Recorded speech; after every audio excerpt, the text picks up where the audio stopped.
You're about to play an unfinished level from The Last of Us Part 2.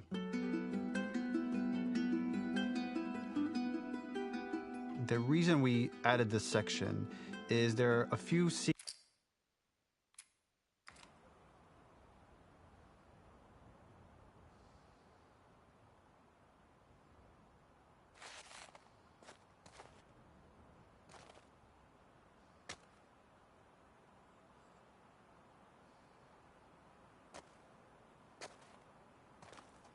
dance where Ellie and Dina share their first kiss.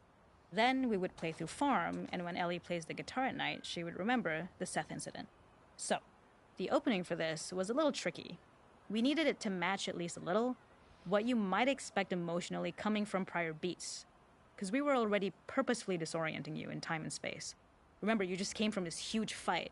To jump straight into it would have been a little too jarring. After some back and forth, we rooted it in Ellie's nerves, calling back to her hands shaking in the theater. But this time, for a much more innocuous reason we'll find out later. She's nervous because she has a crush on Dina, who is the only reason why she's here at the dance.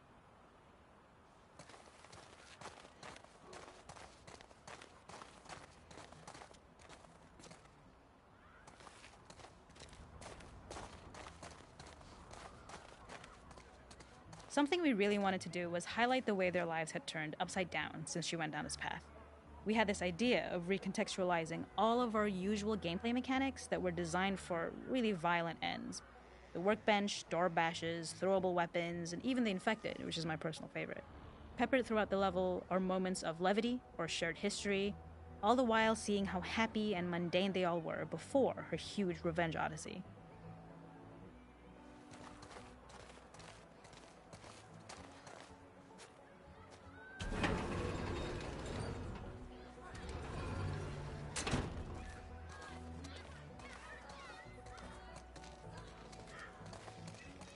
It is not a festival without one of these throwing games. This one, of course, uses our throwable system where you're often chucking explosive things or stunning things, but for a more wholesome purpose, although some people take this game really seriously. A fun aspect of this is if you did well, you could win a toy here. Ellie would place it in her pocket. If you had done this, you'd find the toy with JJ, the baby, later back at the farm. When we cut this, the toy made it through anyway because it was so cute. It is the same one you see on the tractor at the farm. Ollie the elephant.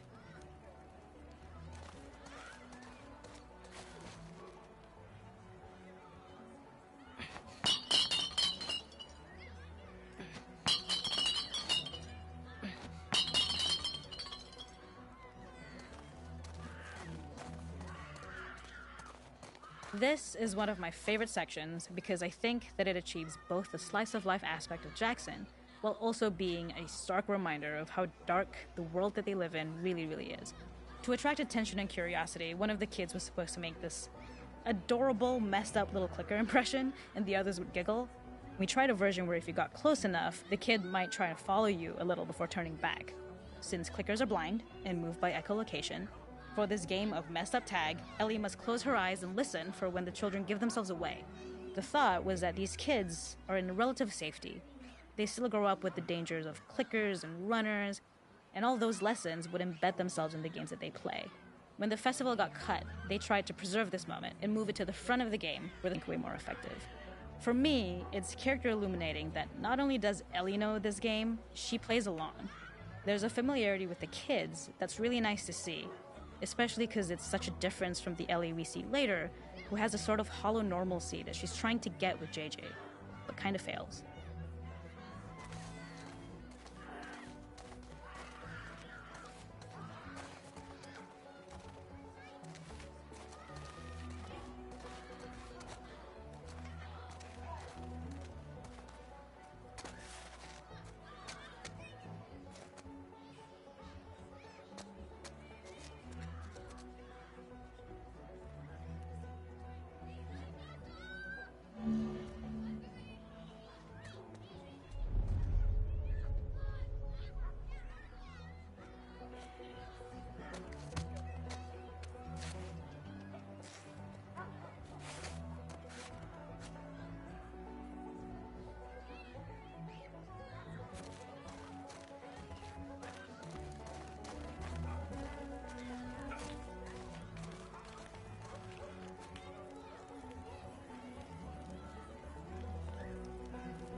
We use our workbench a lot to make a lot of things that kill and maim and hurt people.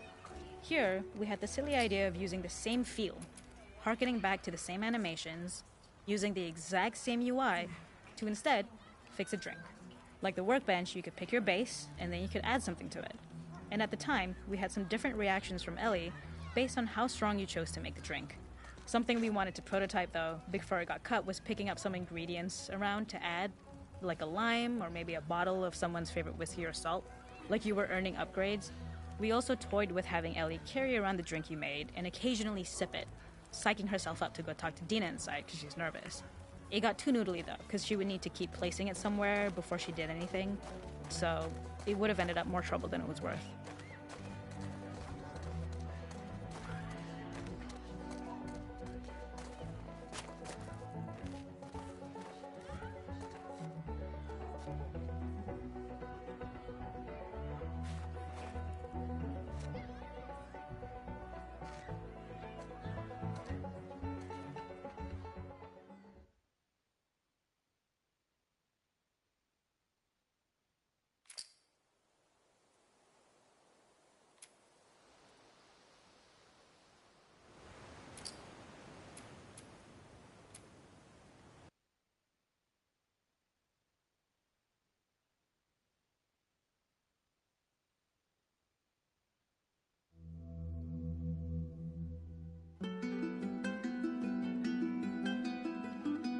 In this second deleted level, which is an extended sequence of the sewers in Seattle, this comes on the heels of where Ellie goes into a building and she survives an attack by stalkers and gets thrown out of a window and gets swept away by the current. And then we cut this section that used to be there in the final game. Now you will get to play it. So this was a way to get a bit more interesting puzzles, interesting traversal, figure out how Ellie can navigate the sewers with the fighting current. Ultimately, with a lot of these levels and these sequences, the reason why we cut them were for pacing purposes. But here it is for you in this very kind of raw form that part of it will feel finished, parts of it will feel like assets are missing as far as audio, animation won't be final. But it's a glimpse into what a game looks like when it's months away from finishing. Enjoy.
Okay.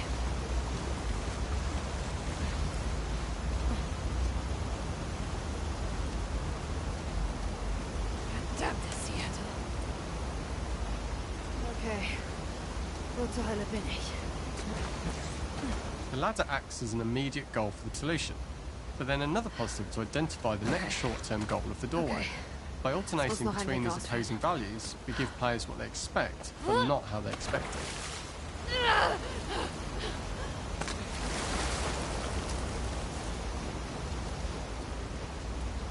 This level, internally known as Find Nora, was quite long in duration as we had to make Ellie traverse a far distance to the opposite side of downtown Seattle.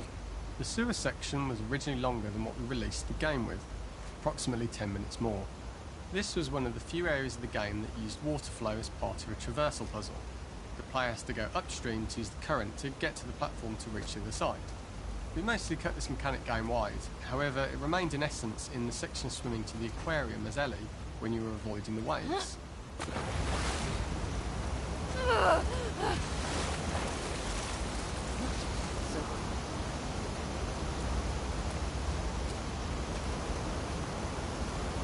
When players reach the doorway and enter into the room, they are faced with a dead end.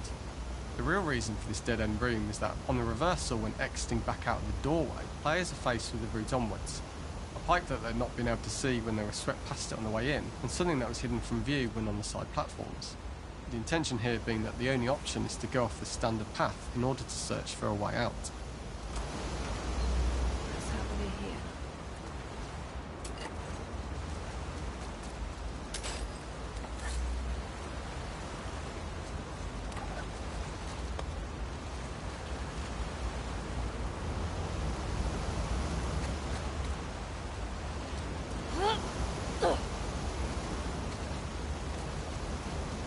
Verdammt, ich muss hier raus.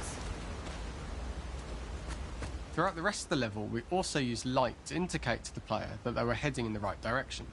At each turn, however, we blocked the direct route forward. Players would know that they just have to keep finding alternative paths, promoting those feelings of being desperate and trapped.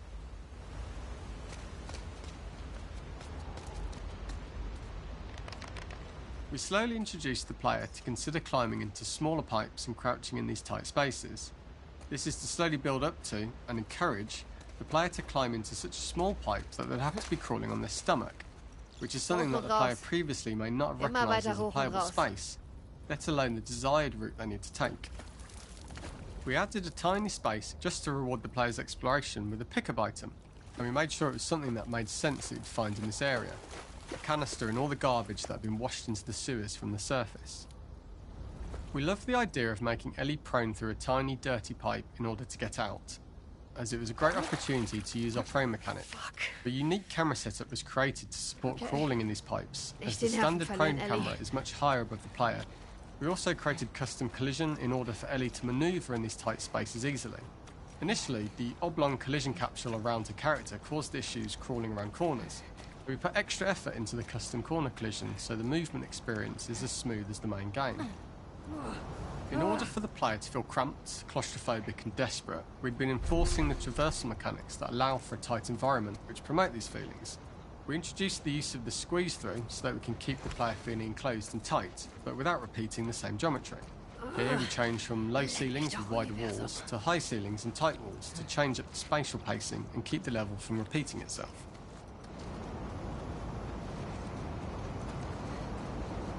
Das wäre echt ein beschissener Ort zum Sterben.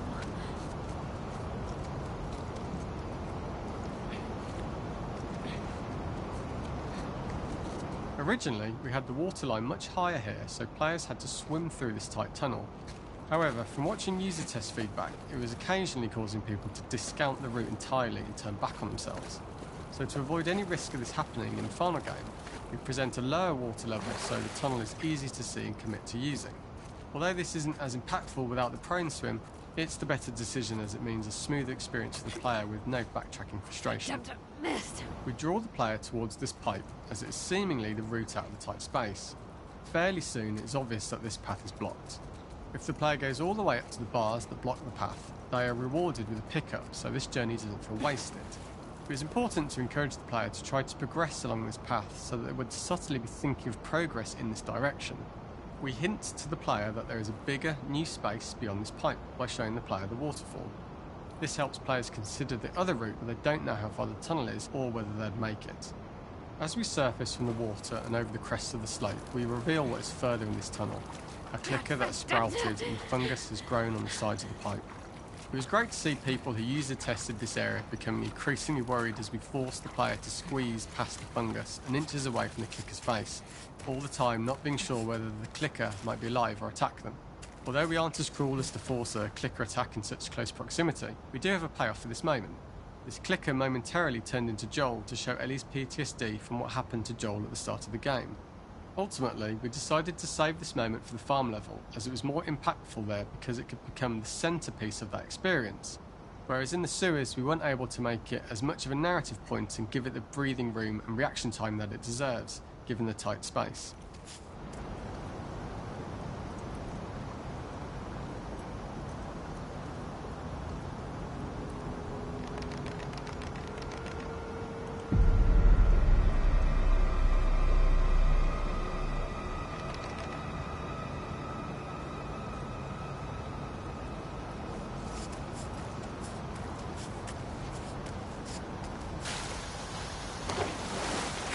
final section, we eventually opened you out into a wider area as you traverse through such tight spaces leading up to this.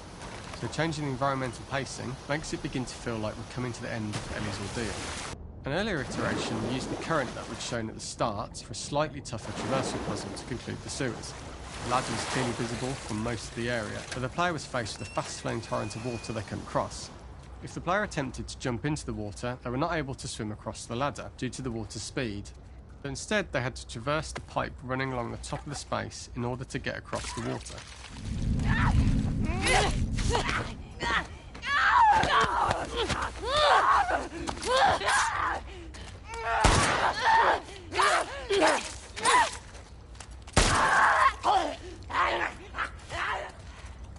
This is the first time we get to see stalkers that are embedded into the walls. So this optional room is a nice little early extra that the player gets if they explore. We also use the pickups to lure players over to be close enough to trigger the stalker's attack. This caused quite a few jump scares in the user testers who played our game before its release.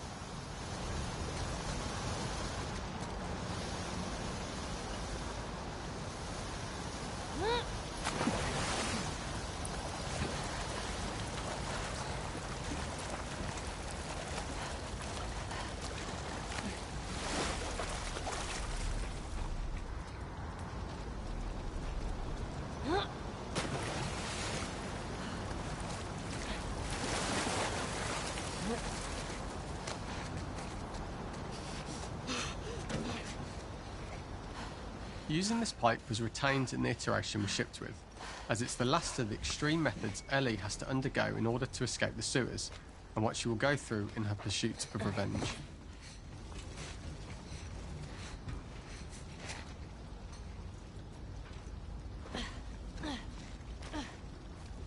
The last ladder climb is quite lengthy, and although we could have trimmed it down to a shorter climb, we liked how this last segment of the journey built anticipation for whether there was success at the top or not after all you've been through.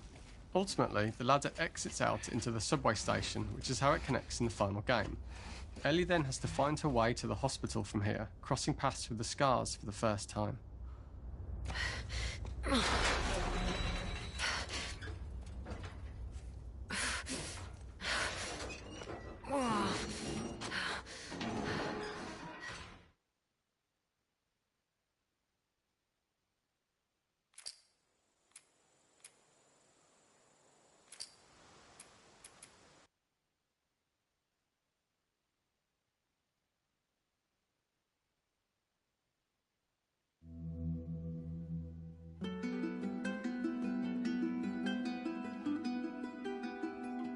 For this third and final deleted level, what we call the boar hunt sequence, this was a sequence pretty late in the game. It was right after the whole Seattle Abby sequence where Abby spares Ellie. And then we wanted to come back into Ellie's story, but keep it a bit mysterious of how much time has passed, where is Ellie now? So we're coming in on Ellie and she's following a trail of blood. And we wanted to mirror in a way the deer hunt sequence from the first game, but this time do it with a boar. And there's something with Ellie that now she can't let go of this violence. She's pursuing it even against this innocent animal. This was another opportunity to show how the violence that Ellie has experienced, the violence that she witnessed being afflicted onto Joel, is still sticking with her, and she's still experiencing these PTSD moments. This was a sequence that was pretty far along and was cut pretty late in production. Parts of it are still really rough, but the gameplay, the building blocks were all there. I think you'll have fun to see, like, again, a rough, unfinished sequence that you can play. You can see all the way to the end, and including a cinematic that we end up cutting. And the remnants of the sequence ended up being mentioned in Ellie's journal. So this part of the story that we developed still made its way into the game as kind of optional stuff that you could read about, but here you get to experience it. So as a reminder, this is pretty rough, months away from being finished, but you get to see it now.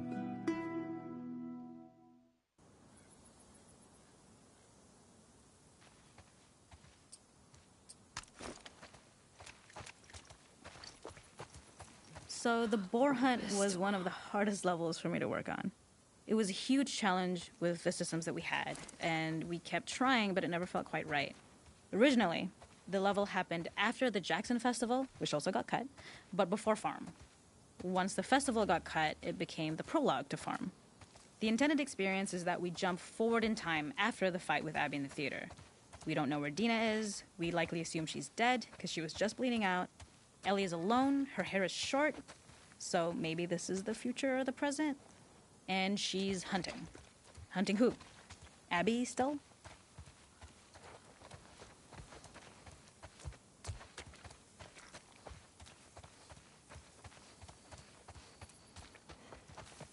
In early iterations of the fight, it was more arena-like. The player slowly whittles down the boar's health. Ellie gets more visceral and more vicious. We get a little worried about her. As the boar gets weaker, more panicked, more feral, and we start feeling sympathetic to the boar, was the hope. In all of these iterations, especially of these wider areas, it required custom AI and scripting to make sure it continued to feel organic as an animal, but we really needed it to do specific stuff. It needed to be able to close distances really, really quickly. It needed to charge to attack, but we wanted the feeling of hunting, so we needed to track it down from afar. And we also needed to discourage the player from attacking the boar when it's that close, or it would kind of turn into this melee kerfuffle. How do we do this in our world while keeping the boar believable? We must have gone through 5 or 6 iterations of the boar fight and all, and every single time it changed pretty drastically. We split it into clear phases, where one was like all long range. We tried another where you're getting close and you get to jump on it quite literally. You're jumping off of a rock to attack it. And then finally, we tried a bunch where you almost sort of go around a bunch of trailers and try and wrestle it. We uncovered after some time that taking down a boar over several phases felt very laborious and a little dramatic. It was comically long. It felt too boss-like, a little too gamey. We decided to cut the first few phases, and we opted for a cold open after the boar had already been hurt off-screen. So that allowed us to focus on feeling like we're closing in on prey and to introduce the boar when it was at its most dangerous. Already hurt, already feral, much too close for comfort. And so the thinking was it would bring us more into Ellie's mindset. Is this really hunting for food, or is she hunting for some other reason?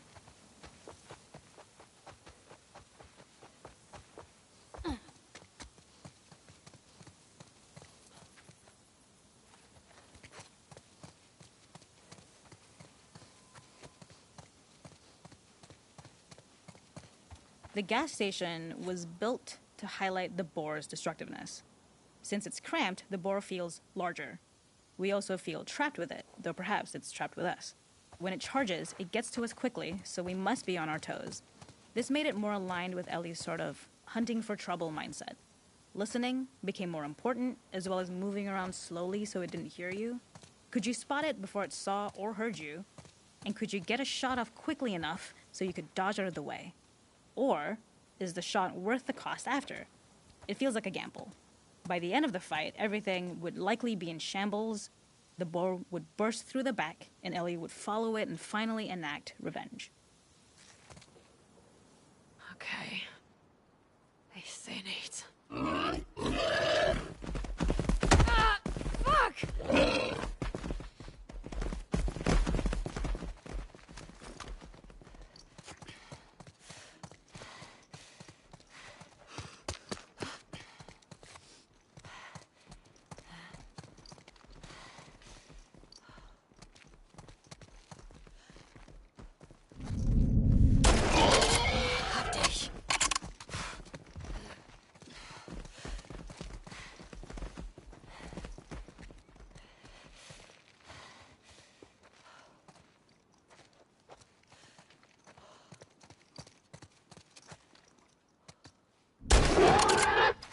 Es vorbei. Keinen kommen.